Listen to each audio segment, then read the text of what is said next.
Halo teman-teman, catatan kenes kali ini adalah tentang ilmu pengetahuan alam untuk kelas 8 SMP berjudul Sistem Rangka. Selamat menyimak ya. Pada tubuh manusia terdapat banyak sekali jenis tulang.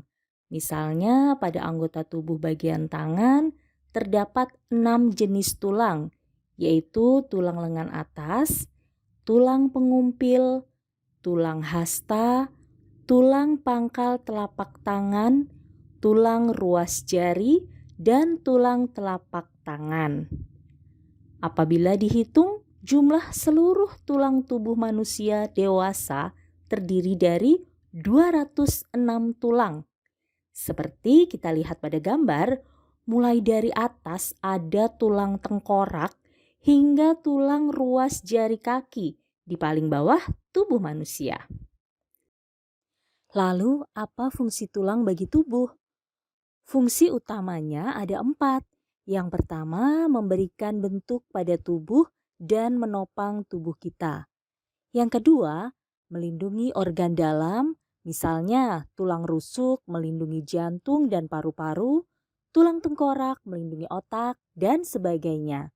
Yang ketiga, tempat menempelnya otot yang merupakan alat gerak aktif sehingga dapat menggerakkan tulang. Nah, yang keempat, pada jenis tulang tertentu seperti tulang paha berfungsi sebagai tempat pembentukan sel darah. Sel darah dibentuk di bagian sumsum tulang, yaitu jaringan lunak yang terdapat di bagian tengah tulang. Nah, kita lihat yuk, struktur tulang tubuh manusia terdiri dari beberapa bagian. Ada peristem. Permukaan tulang ditutupi oleh membran yang menempel dengan kuat. Membran itu disebut peristem. Kemudian berikutnya ada pembuluh darah. Pada peristem terdapat pembuluh-pembuluh darah kecil yang berfungsi membawa zat-zat makanan ke dalam tulang. Membran ini juga penting dalam pertumbuhan dan perbaikan tulang. Berikutnya ada tulang kompak. Pada bagian bawah peristem terdapat tulang kompak atau disebut juga tulang keras, yaitu suatu lapisan tulang yang keras dan kuat. Tulang kompak mengandung sel-sel tulang, pembuluh darah, zat kapur, dan fosfor, serta serabut elastis. Kerasnya tulang disebabkan karena tulang mengandung zat kapur dan fosfor. Sedangkan serabut-serabut elastis mempertahankan tulang agar tetap kuat, tidak mudah rapuh atau patah. Selanjutnya ada tulang spons. Tulang spons dalam tulang pipa atau tulang panjang terdapat di daerah ujung tulang. Tulang spons ini kurang kompak dan mempunyai banyak ruang-ruang kecil terbuka yang membuat tulang menjadi ringan. Tulang panjang mempunyai lubang atau saluran yang besar. Saluran-saluran itu terdapat di tengah tulang panjang dan diisi oleh jaringan berlemak yang disebut sumsum. Sumsum merah tulang berada di daerah tulang panjang di bagian ujung di antara tulang spons. Sedangkan sumsum kuning berada di tulang panjang bagian tengah dan sebagian besar berisi lemak. Pada orang sehat, sumsum tulang merah menghasilkan sel-sel darah merah dengan kecepatan sampai 3 juta sel per second. Sel-sel darah putih juga dihasilkan di dalam sumsum tulang, tetapi lebih sedikit jumlahnya.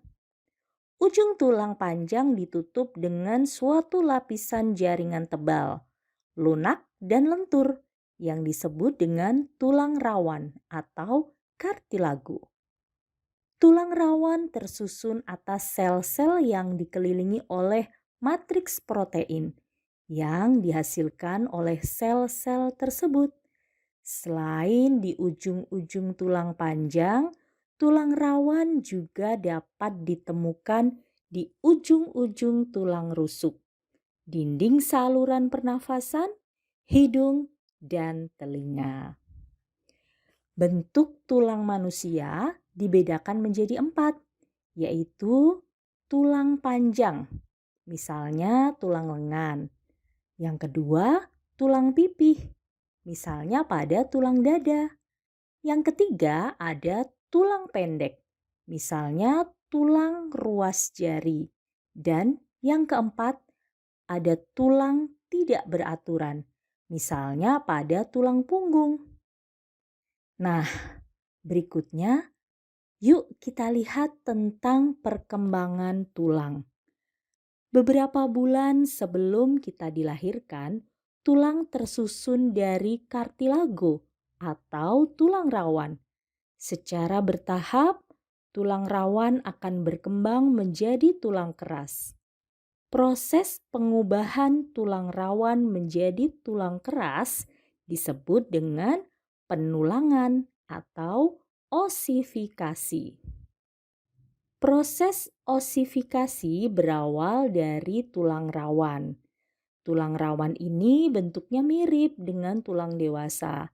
Selain itu, tulang rawan memiliki rongga yang terisi oleh osteoblas atau sel-sel pembentuk tulang. Selanjutnya, osteoblas ini akan membentuk osteosit atau sel-sel tulang. Proses osifikasi dimulai dari bagian tengah tulang rawan dan kemudian meluas ke seluruh arah sesuai dengan pertumbuhan tulang rawan. Nah, di antara jaringan tulang yang terbentuk itu terdapat pembuluh darah.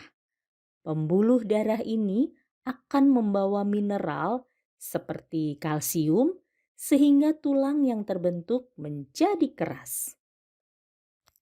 Selain mengalami osifikasi, tulang juga mengalami fusi atau penggabungan. Pada saat bayi baru lahir, jumlah seluruh tulang yang ada pada sistem rangka 270 tulang. Nah, seiring bertambahnya usia, beberapa tulang akan mengalami fusi. Misalnya, tulang tengkorak dan tulang ekor.